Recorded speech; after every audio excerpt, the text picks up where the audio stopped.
Mi hija se llama Ana y ya tiene 7 años. Ella y yo vivimos solas desde siempre, en una casita humilde, en un pueblo pequeño, tranquilo y alejado de la ciudad. Una tarde, mientras terminaba de lavar los platos, escuché voces que provenían de la habitación de Ana. Extrañada, dejé lo que estaba haciendo y me fui a ver qué pasaba. Mientras me acercaba a su habitación, escuchaba claramente 2 voces. Mi hija estaba hablando con alguien más, pero eso no podía ser. Estábamos solas, como siempre. El caso es que cuando llegué a la habitación de Ana, me asomé y efectivamente no había nadie con ella. Eso me tranquilizó. Se le veía feliz mientras jugaba sentada en la alfombra roja que estaba en el suelo. Le pregunté si todo estaba bien y me dijo que sí, con su sonrisa habitual. Al pasar los días, después de que escuché esa voz, las cosas comenzaron a cambiar en casa.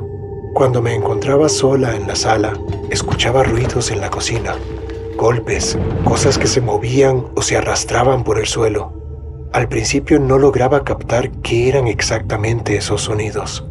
Los escuchaba como si estuvieran lejos de mí, como si eso no estuviera pasando a pocos pasos de donde yo estaba.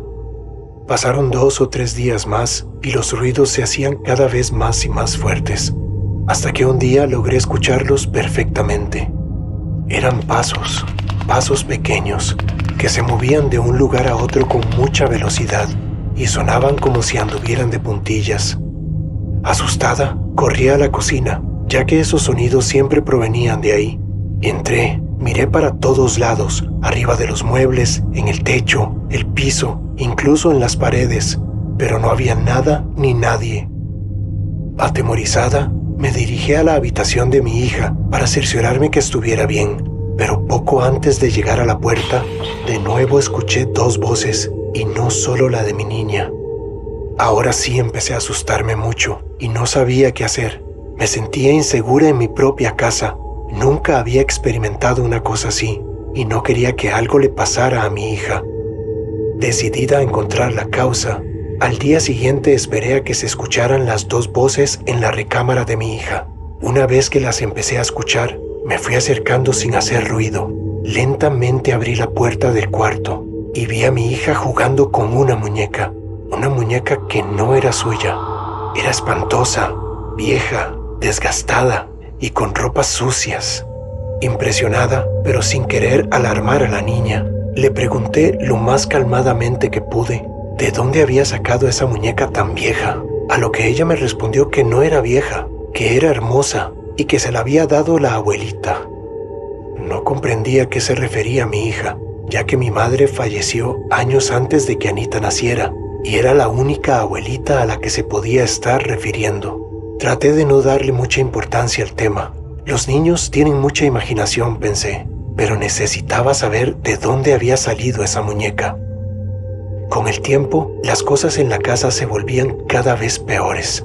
Ahora no solo escuchaba ruidos en la cocina, también aparecían platos quebrados y cosas movidas de su lugar, como si alguien hubiera estado ahí. Atemorizada y harta de que esto pasara en mi casa, me fui directo a la habitación de Ana, dispuesta a terminar con todo, porque algo dentro de mí me decía que la muñeca tenía que ver con las cosas que habían estado pasando. Quería agarrar a esa muñeca y tirarla a la basura, pero mi hija la abrazó con fuerza contra su pecho y empezó a pegar gritos y a llorar, suplicando que no se la quitara, que era su amiga querida. No podía creer que mi Anita hiciera una cosa así. Me quedé perpleja mirándola y en ese momento vi cómo lentamente los ojos de esa horrible muñeca se movían buscando los míos. Esa cosa me estaba mirando. No podía creerlo. Sentía que el tiempo se detenía. No podía moverme y tenía una opresión en el pecho que no me dejaba respirar. Cuando por fin esa cosa me quitó la mirada de encima, me volvió el aliento y me hice para atrás temblando. En la noche de ese mismo día, mientras estaba durmiendo, me empecé a sentir incómoda. Estaba dentro de eso que llaman sueños vívidos y, por supuesto, la muñeca estaba ahí para atormentarme. Me mordía las piernas y se reía de mí con una risa diabólica. De golpe me desperté dando un grito de horror. Abrí los ojos que no lograban ver con claridad en lo oscuro de la noche y vi una pequeña figura cerca de la puerta. De un brinco me senté en la cama y me froté los ojos. Frente a mí no había otra cosa que la pequeña muñeca. Lo más aterrador es que estaba de pie, sostenida quién sabe cómo, mirándome fijamente. Palidecí.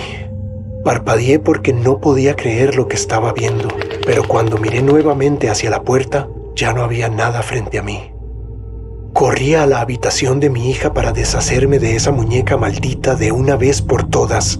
Entré y cuando la iba a tomar entre mis manos, ésta abrió los ojos y me miró, esta vez con unos ojos rojos, y además me mostró unos dientes afilados detrás de una retorcida sonrisa. Quedé completamente paralizada. No sabía qué hacer. Las manos me temblaban, pero no podía moverlas. No podía moverme.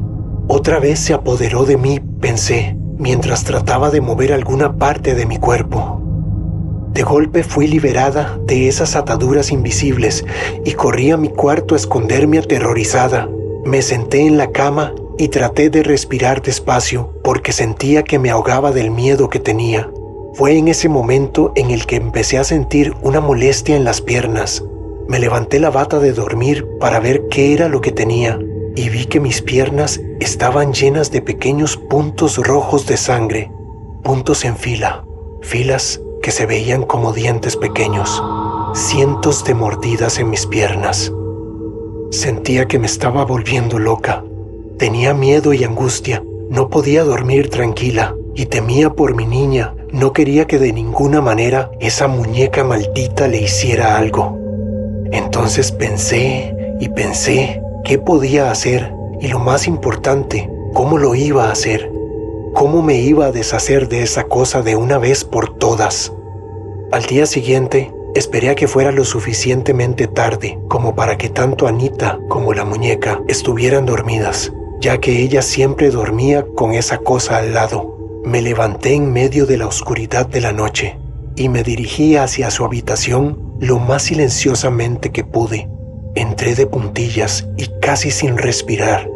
Caminé despacio y cuando estaba frente a esa cosa, le puse rápidamente sobre la cara una pequeña almohada que llevaba en las manos. Para que no pudiera verme, pensé, para que no me pueda paralizar de horror otra vez. Tomé a la muñeca con todas las fuerzas que pude y salí corriendo de mi casa como una loca en mitad de la noche con una muñeca en los brazos. Corrí varios metros lejos de mi casa y tiré esa cosa en un basurero que encontré en una esquina. Volví a la casa a toda prisa, ya que mi Anita estaba sola y no quería que algo le sucediera en mi ausencia. Agitada y respirando con dificultad, llegué a la casa y me fui directo a su habitación. Me asomé desde la puerta porque no quería despertarla. Sonreí al verla y me tranquilicé. Estaba durmiendo plácidamente. Todo esto se acabó, pensé. Esta locura ya terminó. Cuando me iba a ir a dormir, mi vista pasó por una esquina del cuarto. Mis ojos se abrieron enormes. De nuevo, el horror se apoderó de mí. No, pensé. No puede ser. Esto no puede estar pasando. Entre las sombras, arrinconada en una esquina, estaba esa maldita muñeca mirándome fijamente y sonriendo con esos asquerosos dientes afilados. ¿Qué harías en este caso? ¿De dónde habrá salido esa muñeca? ¿Quién es esa abuelita que mi hija menciona? Yo ya no tengo solución a esto. Ya no tengo fuerza para enfrentar esta situación y no me queda más que vivir con esa muñeca o lo que quiera que sea, vigilándome cada noche mientras duermo.